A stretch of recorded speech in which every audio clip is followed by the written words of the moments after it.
Et on termine notre émission avec Fenêtre sur l'emploi pour parler des métiers verts pour tous, les métiers verts pour demain, mais j'ai envie de dire les métiers verts d'aujourd'hui, parce que ça nous concerne évidemment là dans notre quotidien. Pierre Gilbert, ravi de vous accueillir. Bonjour.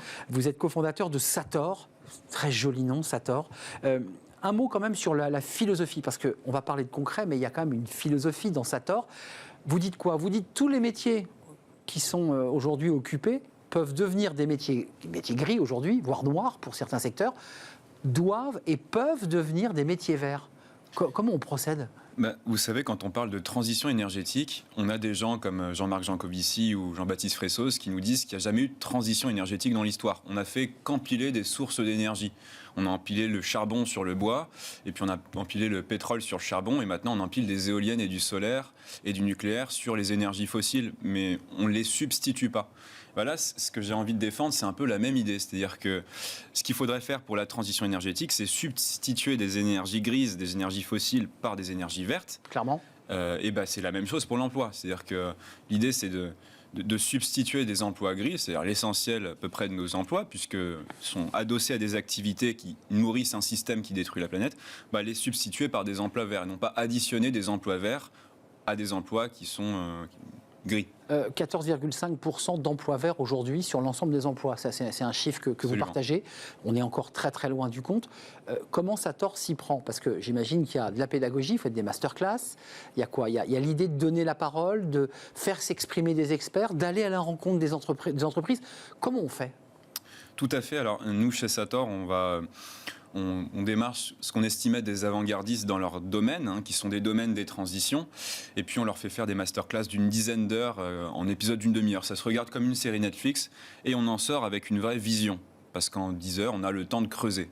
Et c'est ça qui nous manque, c'est-à-dire que pour comprendre un peu l'ensemble des perturbations qui nous occupent, pour sortir de notre roue de hamster dans laquelle on pédale très vite, parfois ça vaut le coup de faire un petit pas de côté, de se poser et de se laisser influer par une vision déployée de manière méthodique par quelqu'un qui, comme Olivier Amand par exemple, avec lequel on vient de tourner, va vous expliquer ce que c'est que la robustesse d'une société quand on s'inspire du vivant. Il va nous expliquer que dans le vivant, la robustesse est partout. En fait, c'est pas la performance qui mue le vivant.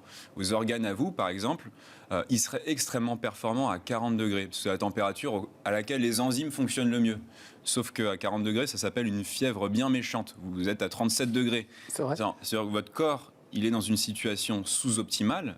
Vos enzymes sont dans une situation sous-optimale pour pouvoir répondre à la crise quand elle arrive, pour pouvoir répondre à l'invasion de microbes quand elle arrive. Ce qu'il explique, mais on a d'autres masterclass un peu sur ces sujets-là, c'est que il faut faire la même chose au niveau de l'économie. Mais vous en tant qu'entrepreneur, Pierre, c'est par la pédagogie, c'est par le savoir, c'est par la connaissance qu'on transforme le monde et qu'on va être capable de muter, de passer du gris au vert? C'est ça votre philosophie? Oui, alors moi il se trouve que je suis entrepreneur, mais je suis aussi expert du biomimétisme. Vous avez écrit un livre assez passionnant d'ailleurs. Je vous remercie. Dans le biomimétisme, en fait, ce qu'on pose, c'est que dans le vivant, on utilise de l'intelligence pour remplacer de la matière, et surtout des matières qui sont peu présentes. Si je vous prends la coquille de l'ormeau, par exemple, c'est du calcaire, mais c'est aussi solide à épaisseur égale que le blindage avant du Charles Leclerc. Pourquoi ? Parce que la nature, dans son intelligence supérieure, a empilé des toutes petites strates de calcaire, de manière à ce que, par l'intelligence physique des formes, ça puisse absorber un choc et diffuser l'énergie dans cette petite et ne pas la casser. Et de ne pas casser. Vous voyez, c'est ça. Dans le vivant, on investit de l'intelligence à travers l'ADN depuis des milliards d'années. On investit de l'intelligence pour épargner de la matière, parce que la matière, ça coûte beaucoup d'énergie à produire. Et chez Sator, c'est aussi la philosophie qu'on porte.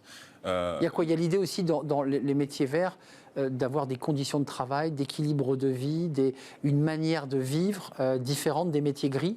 On n'est pas que dans la matière, on est aussi dans la manière d'exercer son emploi. C'est ça, c'est-à-dire que, en gros, Sator, comme moi, plaidons pour une économie de la connaissance. C'est-à-dire que on remplace du matériel par de l'immatériel, mais on profite de l'immatériel et de la connaissance pour créer d'autres types de matériel. Et moi, ce que je dis, c'est que pour passer des emplois gris aux emplois verts, en fait, il y a un truc sur lequel on ne va pas pouvoir couper, c'est la réindustrialisation écologique du pays. notre pays a été le plus désindustrialisé de tous les pays de l'OCDE. On est passé de 30% de l'emploi et du PIB à peu près 10%. Donc on est le pays qui a eu la saignée industrielle la plus violente qui soit. Or, oui, l'économie de la connaissance, c'est aussi basé sur tout un tas d'objets décarbonés pour lesquels il faudrait plus d'efforts de R&D et donc plus de connaissances quelque part. Vous êtes passionnant, Pierre. Pierre Gilbert, cofondateur de Sator, et ce livre, Géomimétisme, réguler le changement climatique grâce à la nature, édition Petit Matin, qui est sorti en 2022. Géomimétisme, c'est passionnant, avec la coquille de l'ormeau. Merci de nous avoir rendu visite, c'est un vrai plaisir. Allez sur Sator, vous allez repartir plus intelligent, plus éclairé. Merci à toute l'équipe, merci à Mani à la réalisation, merci à Saïd au son, et merci à l'équipe de programmation, Nicolas Juchat et Alexis Mathieu. Merci à vous, je vous dis à très bientôt, nous sommes très en retard. Bye bye.